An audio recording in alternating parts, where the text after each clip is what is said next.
हजरत अवैस करनी को जन्नत के दरवाजे पर क्यों रोक लिया जाएगा?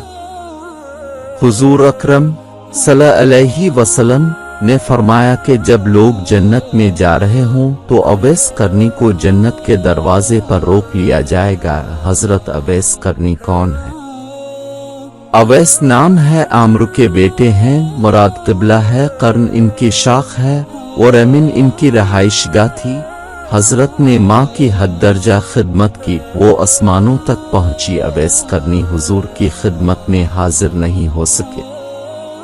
जिब्राइल आसमान से पहुंचे और उनकी बात को हुजूर ने बयान किया। चूंकि हुजूर देख रहे थे कि आइंदा आने वाली नस्लें अपनी माँओं के साथ कैसा सलूक करेंगी, एक साइल ने सवाल किया, रसूल सल्लल्लाहु अलैहि वसल्लम क़यामत कब आएगी? तो आपने इरशाद फरमाया, मुझे नहीं मालूम कब आएगी। तो साइल ने कहा कि कोई निशानी तो बता दें। तो आपने फरमाया, जब औलाद अपनी माँ को जलील करेगी तो क़यामत आएगी।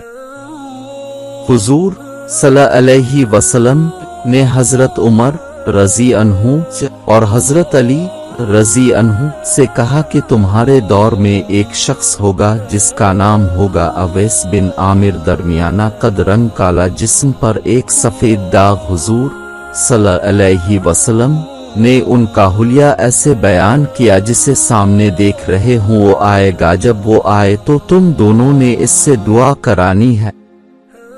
हजरत उमर रज़ी अन्हु और हजरत अली रज़ी अन्हु को अवैस करनी की दुआ की जरूरत नहीं थी। ये उम्मत को पैगाम पहुंचाने के लिए है कि माँ का क्या मकाम है। हजरत उमर रज़ी अन्हु हैरान हो गए और सोचने लगे कि हुजूर सल्लल्लाहु अलैहि वसल्लम क्या कह रहे हैं कि हम अवैस से दुआ कराएं। तो हुजूर सल्लल्लाहु अलैहि वसल्लम ने फरमाया, उमर अली, अवैस ने माँ की खिदमत इस तरह की है, जब वो हाथ उठाता है तो उसकी दुआ को खाली नहीं जाने देता। हजरत उमर रज़ी अन्हु 10 साल खलीफा रहे, 10 साल हज किया, लेकिन उन्हें अवैस न मिले। एक दिन सारे हाजियों को इकट्ठा कर लिया और कहा कि तमाम हाजी खड़े हो जाओ। अब के हुक्म पर तमाम हाजी खड़े हो गए। फिर कहा कि सब बैठ जाओ, सिर्फ यमन वाले खड़े रहो। तो सब बैठ गए और यमन वाले खड़े रहे। फिर कहा कि यमन वाले सारे बैठ जाओ, सिर्फ मुराद कबीला खड़ा रहे। फिर कहा मुराद वाले सब बैठ जाओ, सिर्फ कर्न वाले खड़े रहो। तो मुराद कबीले वाले बैठ गए, सिर्फ एक आदमी बचा और हजरत उमर ने कहा कि तुम करनी हो? तो इस शख्स ने कहा कि हाँ मैं करनी हूँ। तो हजरत उमर ने कहा कि अवैस को जानते हो? तो इस शख्स ने कहा कि हाँ जानता हूँ, मेरे भाई का बेटा है, मेरा सगा भतीजा है, इसका दिमाग ठीक नहीं है, क्यों पूछ रहे? तो हजरत उमर ने कहा कि मुझे तो तेरा दिमाग सही नहीं लग रहा है। पे ने पूछा किधर है? तवास ने कहा कि आया हुआ है। पूछा कहाँ गया है? तो उसने कहा कि वो अरफात गया है ऊंट चुराने। अपने हजरत अली को साथ लिया और अरफात की दौड़ लगा दी। जब वहां पहुंचे तो देखा कि अवैस करनी दरख्त के नीचे नमाज पढ़ रहे हैं और ऊंट चारों तरफ चल रहे हैं। ये इकट्ठे गए और अवैस करनी की नमाज खत्म होने का इंतजार करने लगे। जब हजरत अवैस ने महसूस किया कि 2 आदमी आ गए तो उन्होंने नमाज मुख्तसर कर दी, सलाम फेरा। तो हजरत उमर ने पूछा, कौन हो भाई? तू खाजी में मजदूर हूँ, उसे खबर नहीं कि ये कौन है? तो हजरत उमर ने कहा कि तेरा नाम क्या है? तो अवैस करनी ने कि मेरा अब्दुल्ला नाम है, यानी का बंदा। तो हजरत उमर ने कहा कि सारे ही के बंदे हैं, तेरी माँ ने तेरा नाम क्या रखा है?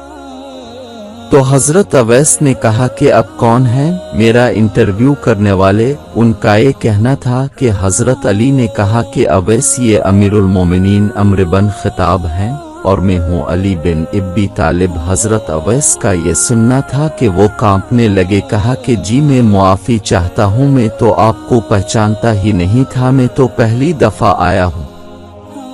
तो हजरत उमर ने कहा कि तू ही अवैस है? तो उन्होंने कहा कि हाँ मैं ही अवैस हूँ। हजरत उमर ने कहा कि हाथ उठा और हमारे लिए दुआ कर। वो रोने लगे اور کہا کہ میں دعا کروں آپ لوگ سردار اور میں نوکر کا میں آپ لوگوں کے لیے دعا کروں تو حضرت عمر نے کہا کہ ہاں کہ نبی نے فرمایا تھا۔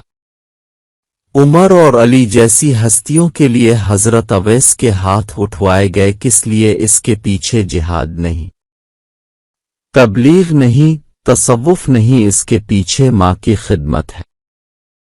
جب لوگ جنت میں جا رہے ہوں گے تو حضرت اویس قرنی بھی چلیں گے، اس وقت تعالیٰ فرمائیں گے کہ باقیوں کو جانے دو اور اویس کو روک لو۔ اس وقت حضرت اویس قرنی پریشان ہو جائیں گے اور کہیں گے کہ اپنے مجھے دروازے پر کیوں روک لیا؟ تو اس وقت تعالیٰ فرمائیں گے کہ پیچھے دیکھو۔ جب پیچھے دیکھیں گے تو پیچھے کروڑوں اربوں کے تعداد میں جہنمی کھڑے ہوں گے۔ تواس وقت فرمائے گا کہ اویس تیری ایک نیکی نے مجھے بہت خوش کیا ہے، ماں کی خدمت، تو انگلی کا اشارہ کر جدھر جدھر تیری انگلی پھرتی جائے گی میں تیرے طفیل ان کو جنت میں داخل کر دوں گا۔ سبحان اللہ۔